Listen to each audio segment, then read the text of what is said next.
Bismillahirrahmanirrahim. Pada pertemuan kali ini, pertemuan yang pertama kita akan membahas tentang kalam. Jadi dalam kitab Jurumiyah itu bab yang pertama adalah kalam. Sekarang pengertian kalam. Apakah yang dinamakan kalam? Kalam yaitu lafadz murakkab mufid wahda atau al-kalamu wal lafdhu al-murakkab al mufidu bil wad'i. Yaitu suatu lafadz yang tersusun yang berfaedah dan wada atau berbahasa Arab atau yang berfaedah. Jadi setiap ada lafadz yang murakkab, yang mufid, yang wada atau sesuatu yang tersusun dari 4 perkara tersebut, maka itu sudah dinamakan kalam. Jadi ketika 4 itu sudah terpenuhi, maka bisa dikatakan kalam.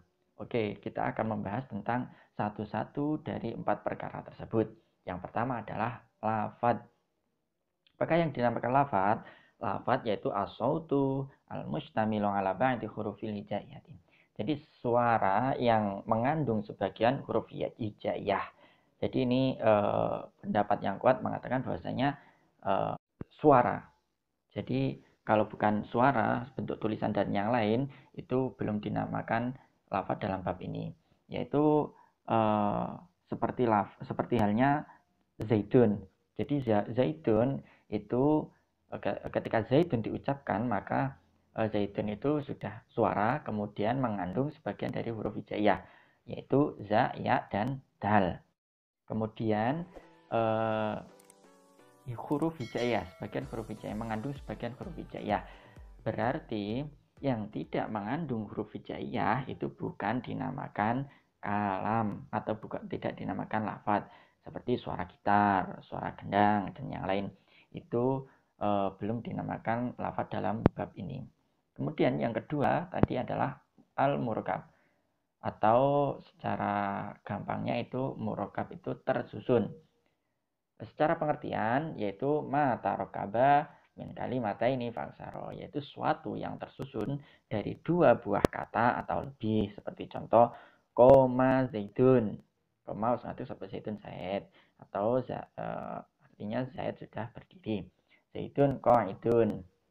Maka dari 2 lafadz itu sudah mengandung 2 buah kata, yaitu koma dan zaidun. Yang kedua zaidun dan qaidun. Jadi lafadz koma zaidun itu sudah dinamakan murakkab. Begitu juga zaidun qaidun itu sudah dinamakan murakkab. Nah, ini ada catatan. Jadi kalau dalam bahasa Arab itu kalam, tertulis kalam, maka dalam bahasa Indonesia disebut dengan kalimat. Akan tapi ketika kalimat itu sendiri secara bahasa Arab, jadi bahasa Indonesia adalah kata. Itu kemudian yang nomor 3 adalah mufid. Mufid itu secara gampangnya berfaedah. Artinya berfaedah. Secara definisi adalah ma'afada faidatan yahsunu asukutu minal mutakallimi wasami alaiha. Itu sesuatu yang memberikan faedah yang sempurna, yaitu sekiranya mutakalim atau si pembicara dan pendengar itu diam, tidak memberikan tanggapan. Maksudnya sudah paham atau sudah memberikan kepahaman. Intinya itu sudah berfaedah, yaitu seperti halnya koma zaidun, zaidun jalisun. Ini kalau dikatakan zaid berdiri atau koma zaidun zaid sudah berdiri, maka itu sudah berfaedah, yaitu faedahnya mengkabarkan bahwa zaid telah berdiri. Berbeda dengan ingkoma zaidun, ini belum berfaedah karena jika zaid berdiri, artinya ingkoma zaidun itu jika zaid berdiri, maka itu belum memberikan khobar, belum memberikan faedah. Jadi ketika mengucapkan ketika ingkoma zaidun atau jika zaid berdiri, itu kan zaidnya tidak berdiri, itu cuma angan-angan saja. Maka itu belum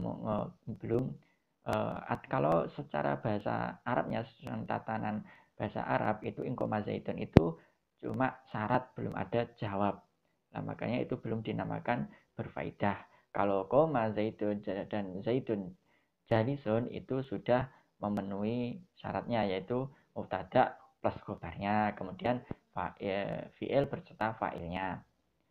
Kemudian yang keempat itu ya wadho.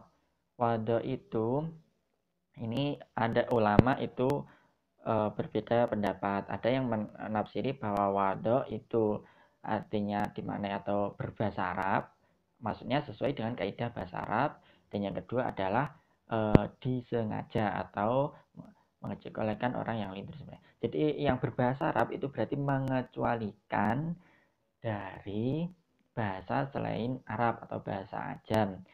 Bahasa Indonesia, bahasa Inggris, bahasa Turki itu belum dikatakan wadho. Kemudian yang kedua itu disengaja.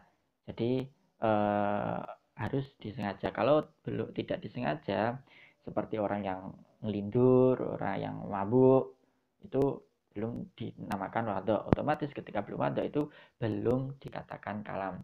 Jadi intinya dari bab pertama ini tuh yaitu kalam itu tersusun dari 4 unsur tersebut: lafadz, murokab, mufid, dan wadho. Ketika dari 4 perkara ini belum terpenuhi, maka belum dinamakan kalam.